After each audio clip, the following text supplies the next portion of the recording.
I want to show you a very simple way to make an infusion with any spirit that you like, okay? I'm going to use tequila today, but I'm going to show you how to make a guava tequila.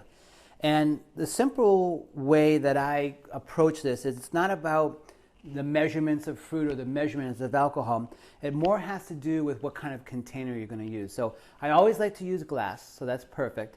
And depending on the size, what you're always going to do is you're going to fill the jar, depending on the ingredient, 3/4 of the way, and then you're going to fill it with alcohol, okay? So the ingredient that we're going to use today is a white guava. Believe it or not, the white guavas are more aromatic than the pink guavas. All the flavor comes from the skin.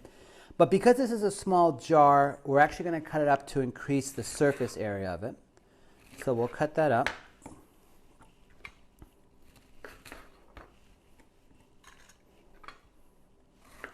We'll fill that. We could probably go a little bit more than the 3/4 of the way. Let me do one more little piece. Okay, and then I'll top that off with tequila. This is one of my favorite tequilas. It's an organic tequila called 123.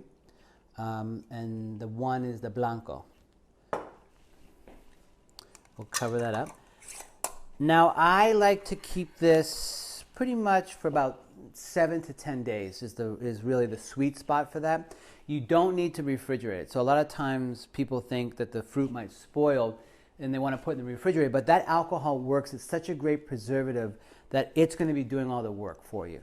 So I like to store it in a cool, dry place. Most homes are cool enough to do it so it can sit out. I have some examples here of some other infusions. So if you can't get guavas, that's okay. The whole point of this is to generally know that you're taking whatever spirit you like with the ingredients and you have exactly kind of the measurement of what you would do. So this is a strawberry tequila that would be incredible. I've got a vanilla bean infusion here. I've got a candy cap mushroom that we'll get to at another time. And also what you need to think about is when you're infusing spices like heat, like habaneros or jalapenos, those things tend to infuse very, very quickly. So you have to think about it. Are you trying to make an infused spirit, or are you trying to make something so spicy that it becomes kind of what I call like the salt and pepper or a tincture or a seasoning? So typically for that, you only really need to cut up a jalapeno or a habanero for about 2 hours and let that sit into the spirit, okay?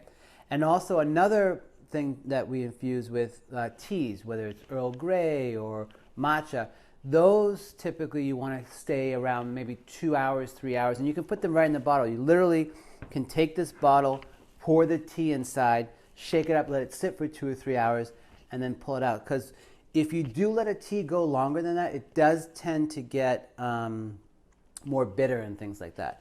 So this is the easiest, this is the fastest, and this is really the simplest way to take a cocktail that you've already been making and add another layer or another flavor profile to it just by changing the alcohol and changing the infusion of it. So there you go. This is an infused guava tequila. Again, it's 7 to 10 days, and you can choose to strain it out or keep it in the bottle or keep it in the jar. Cheers.